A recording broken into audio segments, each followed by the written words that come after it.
Assalamualaikum warahmatullahi wabarakatuh. Salam sejahtera dan selamat malam untuk kita semua. Semoga kita dalam keadaan sehat walafiat dan baik-baik saja. Sekali lagi saya ucapkan selamat bertemu kembali kita dalam diskusi malam ini, terutama sekali tentang tema baru yang judulnya sebenarnya Pansus Haji dan Obstruction of Justice. Jadi ini berkaitan dengan kehebohan penyelesaian haji yang kemarin, ya, ibadah haji yang kemarin. Kebetulan ada ribut-ribut, ya, terutama sekali ada kecurigaan pelaksanaan haji yang sebenarnya jauh dari apa yang diinginkan masyarakat, terutama sekali para jemaah haji dan keluarganya yang mungkin merasa banyak sekali hal-hal yang di luar dugaan mereka pada pelaksanaan haji kemarin itu.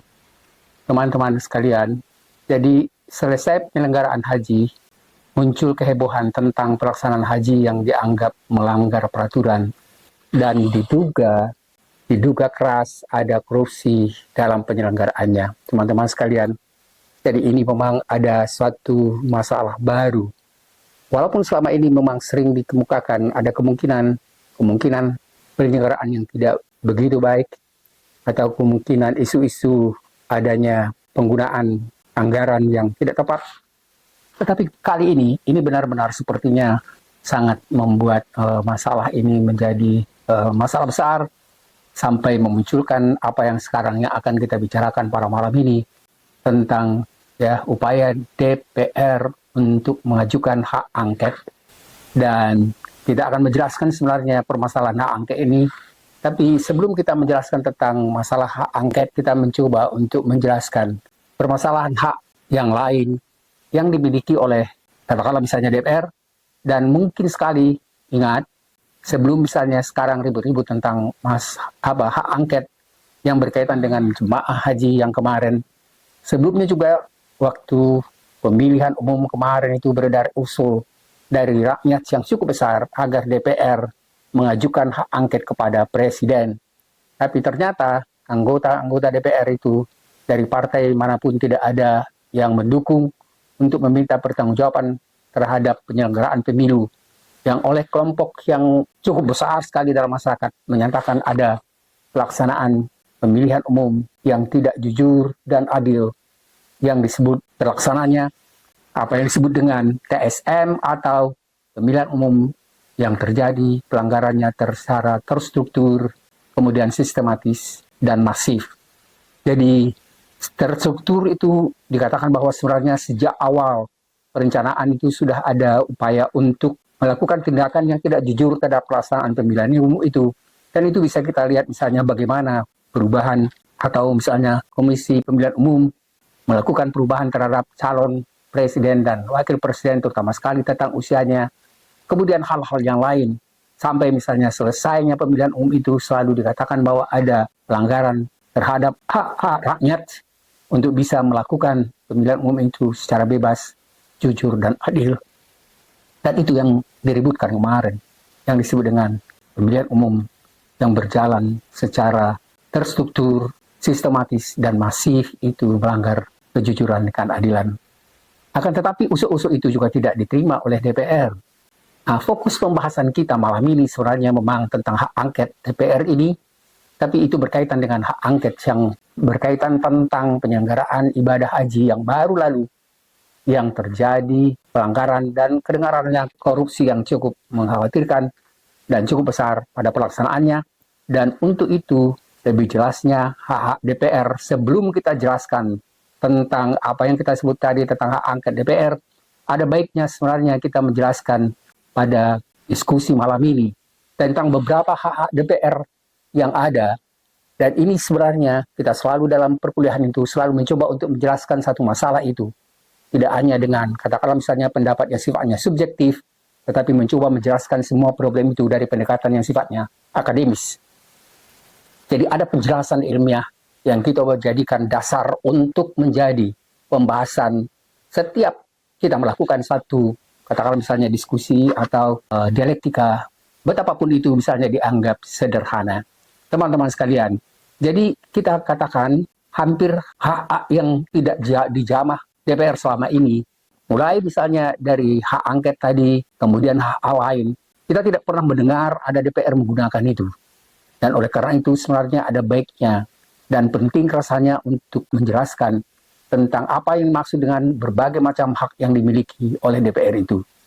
Teman-teman sekalian, sebenarnya ada sekitar 6-7 hak DPR yang selama ini kita sepertinya tidak pernah mendengar dan seperti tenggelam begitu saja. Dan 2 permasalahan yang tadi kita jelaskan di awal, yang diusulkan untuk hak yang kita sebut dengan hak angket. Kalau hak yang kemarin misalnya untuk anggota DPR itu gagal, mudah-mudahan hak angket yang berkaitan dengan penyelenggaraan haji yang akan kita atau sekarang diupayakan oleh anggota DPR, kelihatannya sudah ada tanda-tanda bahwa itu akan terjadi dan semoga harapan kita memang begitu. Jadi tadi saya katakan bahwa hak angket DPR itu adalah, yang pertama adalah yaitu memang hak angket, dan hak angket itu adalah salah satu hak yang dimiliki oleh Dewan Perwakilan Rakyat atau DPR di Indonesia, dan hak itu digunakan untuk menyelidiki suatu kebijakan pemerintah atau pejabat publik yang dianggap penting dan berdampak luas pada masyarakat. Dikatakan tadi berdampak luas karena itu berkaitan dengan yang pertama tadi kita katakan pemilu yang gagal, hak angketnya. Yang kedua ini itu berkaitan dengan permasalahan yang tadi sudah kita jelaskan secara ringkas di atas, yaitu hak tentang adanya pelaksanaan jemaah haji yang dianggap tidak sesuai dengan perundang-undangan atau peraturan, dan itu sekarang yang dicoba oleh masyarakat disampaikan ke DPR, dan DPR sepertinya sudah ada tanda-tanda akan menerima pelaksanaan hak angket itu. Teman-teman sekalian, kita memang sangat mengharapkan hak angket itu benar-benar dilakukan oleh DPR, dan itu menjadi pelajaran penting, bukan hanya misalnya bagaimana DPR itu melakukan tugas dan kewajibannya, tetapi yang paling penting adalah bagaimana ditunjukkan pada masyarakat bahwa anggota DPR itu benar-benar juga mau melaksanakan hak-hak mereka.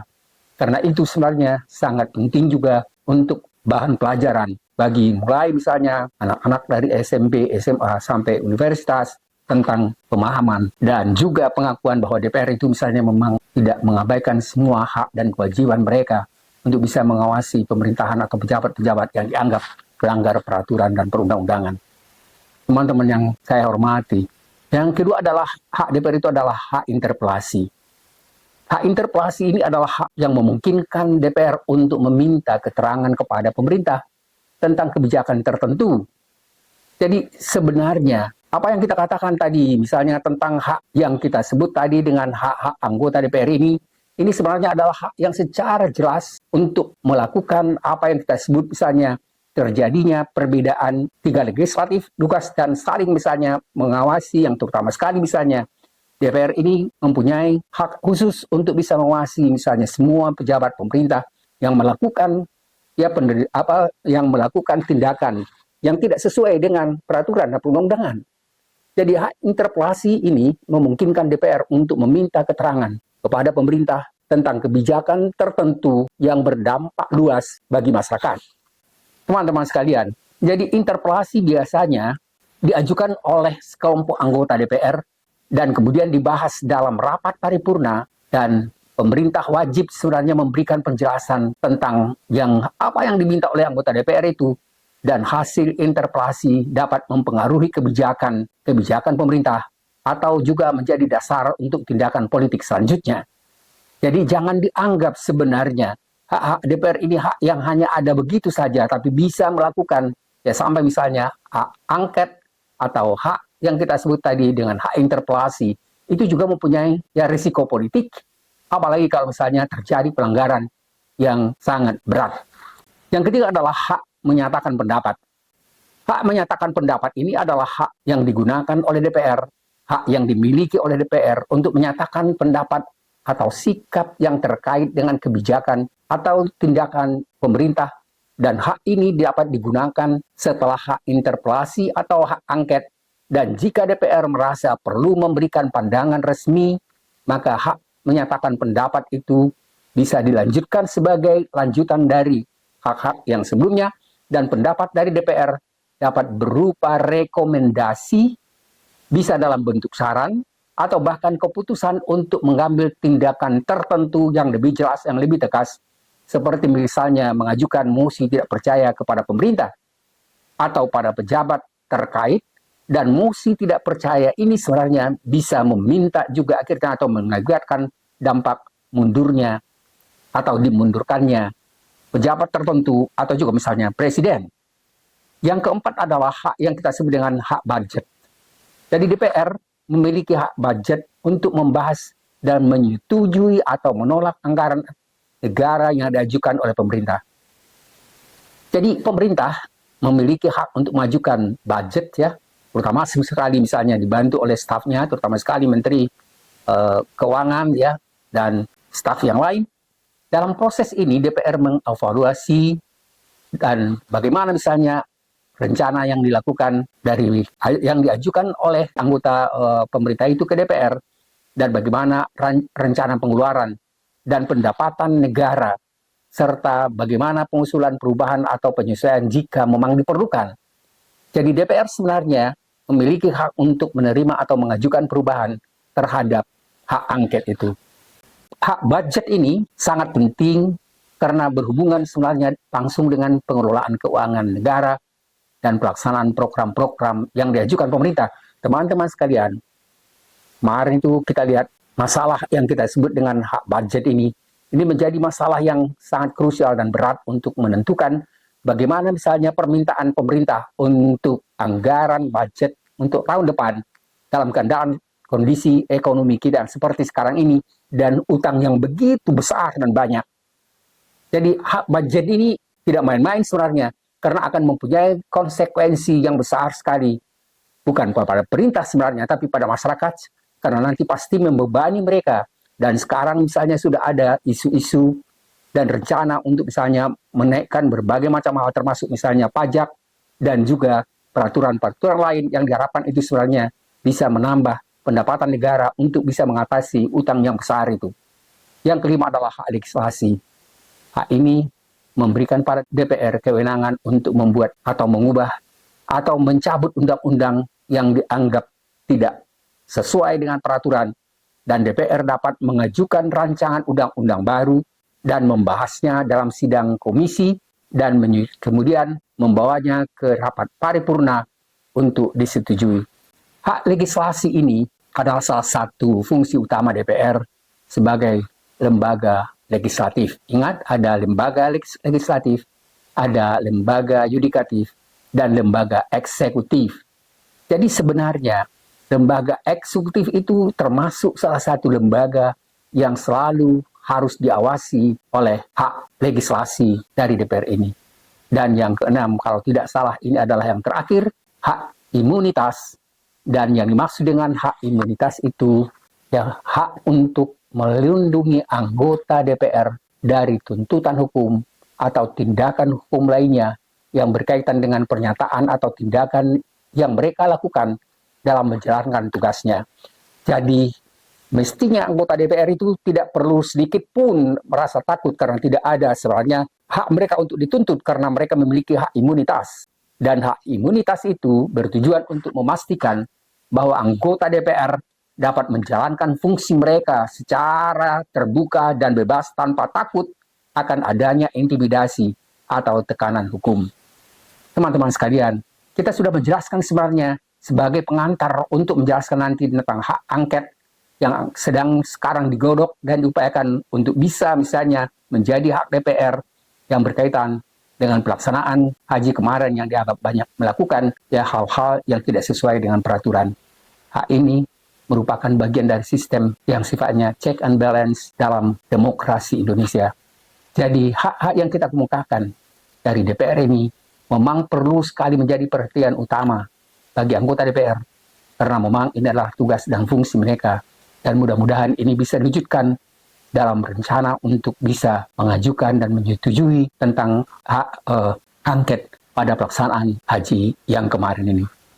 Teman-teman sekalian, terima kasih atas perhatiannya.